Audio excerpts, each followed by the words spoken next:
Hello viewers, both legitimate and disputable. I'm Kelby. I'm Lola. I'm Emma, and with our powers combined, we are the NerdStreet Hoodlums. The notorious lady nerd gang, here to give you unadulterated opinions on all things lady and nerd culture.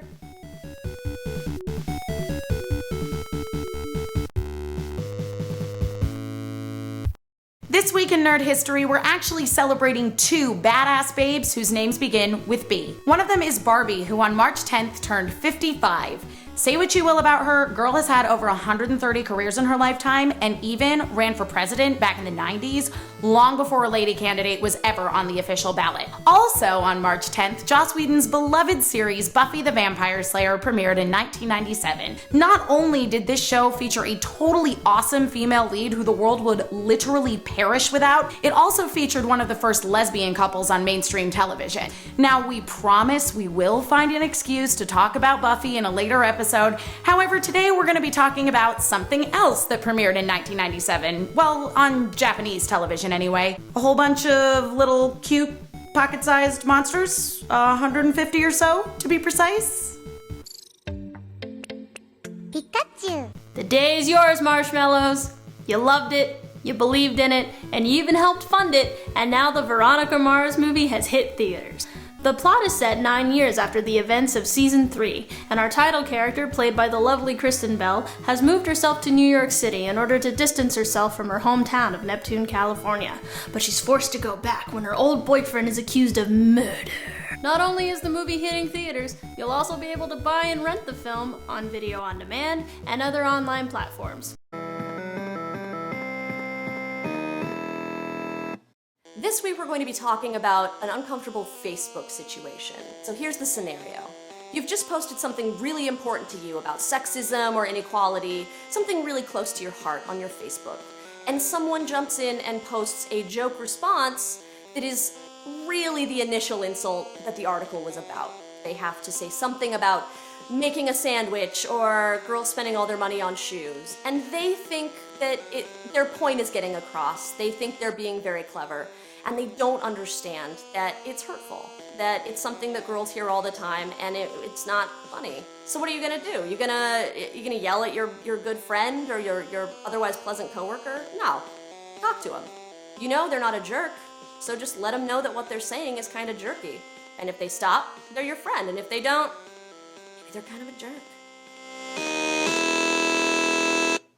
Pokémon, which is a cute little mashup of Pocket and Monsters, which was the original name of the video game and, well, even the animated series, has seen a real resurgence as of late. Yeah, ever since, it's never really fully gone away. No. Because they've had video games, and then Super Smash Brothers has, playable Pokemon characters and whatever. Last weekend, when they put it on Netflix, everybody lost their minds. Crazy. Pokey crazy. I know. The thing that we really see in this world is a lot of gender equality. Oh, yeah. Because it's all based around Pokemon battles.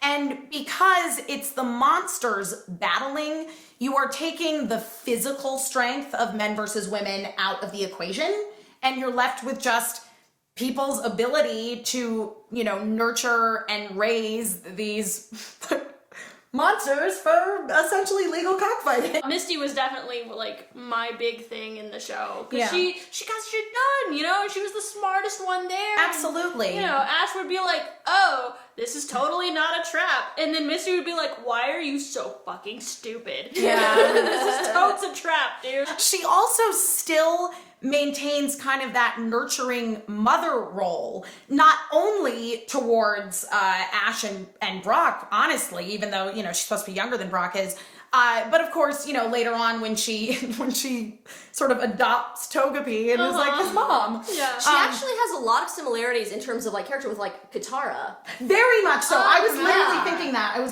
just thinking that. It's very much that same kind of quality Yes. of she's very young, but she also has some maternal things. Yeah. But she's also still a feisty kid. Yeah. Even though she's a villain, Jessie is actually really cool. She's really cool, and she once again is portrayed as being the smartest component in the Team Rocket trio, and also the most villainous. Obviously, all of Team Rocket are meant to be comic relief, but Jessie is the only one who you are you occasionally do take kind of seriously. Yeah. Like, I remember I was rewatching Pokemon recently since they put it on Netflix, and there's the episode where they're in the lighthouse with Bill, the Pokemon expert. Okay. And there's this whole thing where they're basically going to drive off Dragonite. Both James and Meowth are like, I don't know, this seems really cruel. Why are we shooting this Pokemon with giant rocket launchers? And Jesse's like, whatever, we're bad guys and we're going to do this and we're going to get this Pokemon. It's rare and we're going to do our job. Did you ever see the first Pokemon movie? Yeah. The very first one. Yeah, the Mewtwo one, right? Yeah, Yes. the Pokemon movie. Yes. I saw it in theaters, and you know what? I'll admit it, I cried. The story of the Pokemon movie is when you get to hear about Mew and Mewtwo. Mew is like this amazing, like,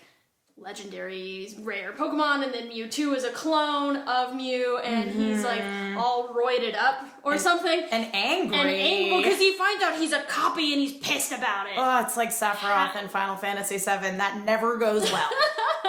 It's nice, though, that you were talking about crying at the Pokemon movie and your emotional connection to Pokemon. One of the things that Satoshi Tajiri really feels about Pokemon is that it resonates better with a Western audience than with an Eastern audience. He feels like the Japanese audience is so focused on the cute, popular characters, whereas a Western audience understands the spirit of the game better, which is about team building and building this relationship and trust with your Pokemon, and it's all about friendship and cooperation. Which kind of brings us to one of the main reasons why we're even talking about Pokemon today, which is the bizarre phenomenon that is Twitch Plays Pokémon. If you're not watching it, Twitch is a gaming site. It's all about cooperative gaming, and normally you only watch, like, I don't know, maybe 1 or 2 people live play a game. Twitch Plays Pokémon literally allows thousands of people to play a single game of Pokemon at one time by inputting commands through the comments. I just know that when I was watching the feed, we were on the start menu for like half an hour, and it was just really stressing. Yeah, you just watch the hero like constantly crash into walls and obsessively open their items. Why can't you work together? I know. But they did. The fact of the matter is that ultimately cooperation ruled and the game was beaten. Pokemon really brought new life to and totally revitalized handheld gaming. Oh, that's very At true. the time that Pokemon was introduced, you know, we all had our Game Boys and it was like, whatever. There weren't that many really exciting titles on Game Boy until Pokemon came out. I don't know, guys. I think Twitch Plays Pokemon might totally change the way we play video games on the internet. I also hope someday I see a poster that just says Twitch Plays Pokemon, the movie. Oh! Would that involve like people with computers watching the film, and it's like a live feed of you deciding the plot of the movie? Oh man! I sort of want to make a documentary about Twitch Plays Pokemon. Oh man! Yeah. NerdStreet Hoodlums presents Twitch Twitch. Plays Pokemon the documentary. We would do it. We would do it for you. I know. I smell Sunday. I really feel like this has a lot of potential, guys. Win all the awards.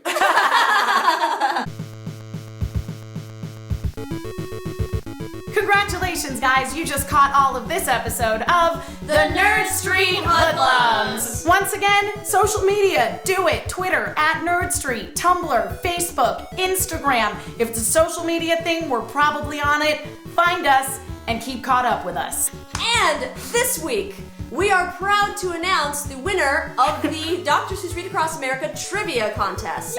The question was, what was the first book written by Dr. Seuss? The answer is, and to think that I saw that on Mulberry Street. And the winner is...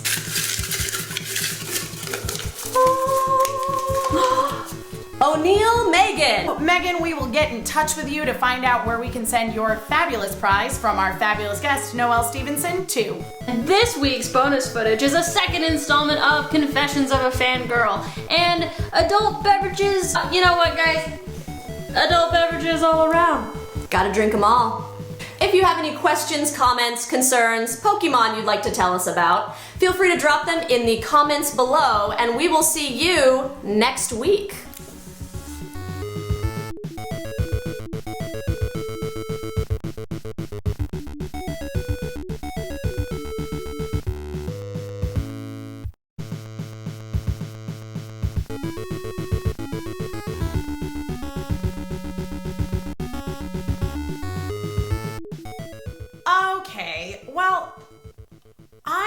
BuzzFeed quiz one time recently. Actually, we all did. We all took the BuzzFeed quiz that independently of one another. I took mine at work. That answered this question for us. Now, there's no doubt in my mind that I'm definitely one of the girls from Firefly. But the thing is, I always thought I was Kaylee.